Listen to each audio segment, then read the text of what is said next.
Ya. Li'alla yaghmiza fihim mukhalifun jahlan minhu bimaqasidil qaum fi umurihim. Ya. Jadi supaya mereka para penentang ini jangan ya salah tafsir ya di dalam memahami maksud-maksud ya atau tujuan-tujuan tokoh-tokoh sufi fi umurihim dalam segala urusan mereka. Ya. Dalam segala urusan, dalam segala gerak-gerik mereka ya. Karena sepertinya secara lahiriah terkadang apa yang dilakukan oleh tokoh sufi ini atau orang-orang sufi ini ya, para sufi ini, ahli tasawuf ini seolah-olah terkadang bertentangan dengan syariat ya. Berseberangan ya, dengan syariat ya. Tapi kalau diteliti dengan seksama ya, kalau di analisis ya tidak ada yang bertentangan dengan syariat apa yang dilakukan oleh tokoh-tokoh sufi ini, oleh para sufi ini. Ya. Mereka menjadi sufi begitu ya karena saking pandainya syariat. Ya ruh ya, ya. Intisari dari syariat itulah yang mereka amalkan sekarang. Ada saja dasarnya dari Quran dan hadis apa yang mereka lakukan. Ya. Ya, karena bagi siapa yang mengaku diri sufi ya, tapi gerak-geriknya bertentangan dengan syariat, itu tidak diterima, tidak diterima. Ya.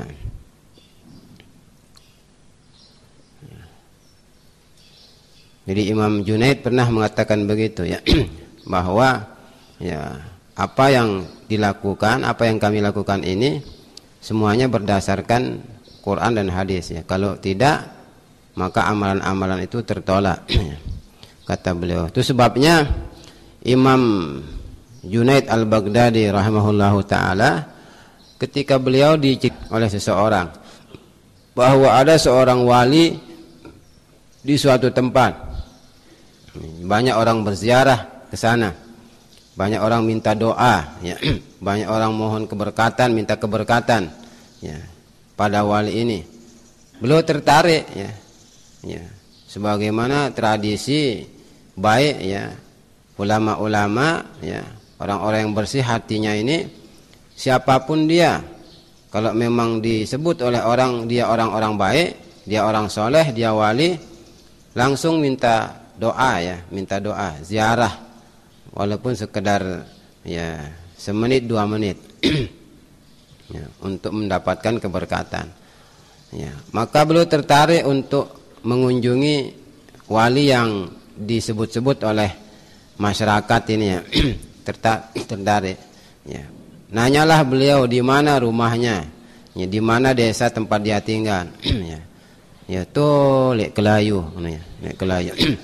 Contoh nih ya, contoh ya. Atau ndak usah di Kelayu dah, tuh lek Suralaga nih, Suralaga ya. Dendek Kelayu ya. Jawab lalu ya. Tolek Suralaga katanya. Pergi dia Imam Junaid ya, jalan, nyampe di di Suralaga pernah berketuan. Ya, di mana si Fulan bin Fulan? Oh, dia sedang di masjid. Jam-jam seginian sedang di masjid. Ya, oh tertupacu dengannya. Orang sudah pulang dari masjid, dia masih di masjid ya. Masih di masjid sembahyang ya. Habis sholat subuh dia tidak langsung pulang. Zikir dulu ya, zikir sampai terbit matahari, kemudian kalau belum sholat duha tidak dia pulang. Ya. Pergilah beliau ke masjid yang ditunjukkan oleh warga ini. Nyampe di sana ya, masuk masjid, beliau benar dilihat ada di sana orang sedang sholat. Beliau duduk kemudian menunggu ya, menunggu selesainya sholat wali ini. Setelah dia sholat tahiyatul masjid tentunya Imam Junaid ya. Di tengah-tengah dia sholat ya, orang yang dikatakan wali ini tiba-tiba dia berludah ke depan. Katanya ya, berludah ya. Dilihat caranya oleh Imam Junaid, langsung belum mengatakan wali setan katanya. Ini yang disebut wali oleh orang yang tidak punya etika, tidak punya akhlak kepada Allah Subhanahu wa taala. Dia berludah ke depan ke arah kiblat, haram katanya. Ya. Sama dengan meludahi Tuhan itu ya. Ya. Karena kalau kita sholat, kita bayangkan seolah-olah Tuhan di depan kita. Kalau kita berludah berarti tenusin nenek. Wali setan katanya langsung. Ya, dan wali ini yang disebut wali oleh warga. Ini yang disebut wali oleh orang banyak. Ini namanya wali setan katanya. Wali setan. Kalau zahir syariat saja dia tidak paham. Ya. Kalau syariat saja tidak paham, bagaimana akan mempelajari, akan memahami rahasia-rahasia Tuhan, rahasia-rahasia Allah Subhanahu wa taala. Bagaimana dia akan memahami ya hakikat dan sebagainya. Ya, wali setan katanya. Itu hanya dengan melihat dia berludah ke depan saja. Mungkin hanya itu saja kekeliruannya. Kita tidak tahu yang lain kan. Ya. Cuma dia tidak memelihara, dia tidak menjaga etika-etika syariat. Ya. Bagaimana kalau orang itu tidak pakai songkok? Bagaimana kalau dia ya tidak menggunakan kaki kanan ketika masuk masjid, ketika masuk WC kaki kiri? Bagaimana? Itu belum diteliti, belum diteliti. Ya. Itu sebabnya menyematkan kata-kata wali pada diri seseorang tidak gampang, tidak mudah. Ya. Jangan karena hanya ingin mendapatkan kemuliaan sesaat, ya. Jangan karena ingin mendapatkan penghargaan sesaat, kemudian sedikit-dikit wali. Apalagi masih merokok aja, mustahil orang jadi wali kalau masih merokok itu. Mustahil. Jangan harap, tidak melet. Jangan molah. Demen merokok, paran wali dus namanya itu, wali dusun. Bukan waliullah.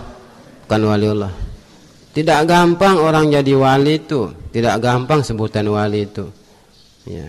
Becatan itu jadi wali murid atau wali nikah, jadi waliullah. Untuk jadi wali murid si penting merari aneh. Merari bedang anak nina wali nikah waktu jemaahnya. Wali nikah. Atau bedang tanah mama anak nina wali murid ditanda ulah sekolah anak teh wali murid. Kalau waliullah itu ya tidak gampang, waliullah itu ya tidak gampang. Ya. Paran dengan tegehna rajin wirid, rajin zikir, tasbihna beluna lekan ampenan sampai Labuan Haji. Paran wali. Belum tentu itu ya, belum tentu. Bagaimana pengamalannya terhadap syariat? Itu harus diteliti, harus ditelaah. Ya, apa dia amalkan syariat atau tidak? Satu saja etika syariat tidak diamalkan, jangan harap jadi wali. Jangan harap ya. Tidak mudah itu. Itu sebabnya orang jadi wali itu ulama besar, imam besar, orang yang ilmunya tidak bisa diukur lagi, ilmu syariatnya. Itu orang jadi wali. Karena hanya dialah yang tahu mana itu syariat yang harus diamalkan. Walaupun hanya sekedar sunat, walaupun hanya sekedar mubah, walaupun hanya sekedar makruh, ya. Walaupun hanya makruh dia tinggalkan. Walaupun sunat dia amalkan, ya. Makruh dia tinggalkan, yang sunat dia kerjakan. Masih demen gawe makruh, ya. Atau etika agama tidak kita jalankan, tidak kita laksanakan. Aurat tidak kita tutup dengan baik, ya. Aurat tidak kita tutup dengan baik. Tidak harap jadi wali, jangan harap, ya. Jangan harap. Ya. Kalau masih ya kaki kita kelihatan perempuan tidak melihat jadi wali lah, kemolah lalu pak jadi wali ya, paran papu ngangkat jadi wali juga ya. Syariat masa orang tidak mengamalkan syariat kemudian belum SD nikmat tamat SD milih sekolah aliyah, jangan harap ya, tidak ada orang seperti itu ya. Nikmat tamat nikmatmu ijazah SD milihmu ijazah aliyah, ya. Tidak bisa itu ya. Syariat itu jalankan semuanya, ya. Etikanya, apalagi yang wajib, apalagi yang haram jelas ditinggalkan. Wajib dia kerjakan, haram dia tinggalkan, ya. Jangankan yang haram, sampai yang makruh pun dia tinggalkan. Masih tidak menggawe si haram ya, gimana ya akan jadi wali ya? Gimana ya akan jadi wali kalau masih suka mengerjakan larangan-larangan Tuhan. Jadi tidak mudah itu ya, tidak gampang orang jadi wali itu ya. Jadi supaya orang jangan salah paham, karena banyak orang yang tidak mengerti ya apa maksud, apa tujuan. Ya, orang-orang yang mulia itu terkadang melakukan suatu perbuatan maka beliau jelaskan dengan panjang lebar.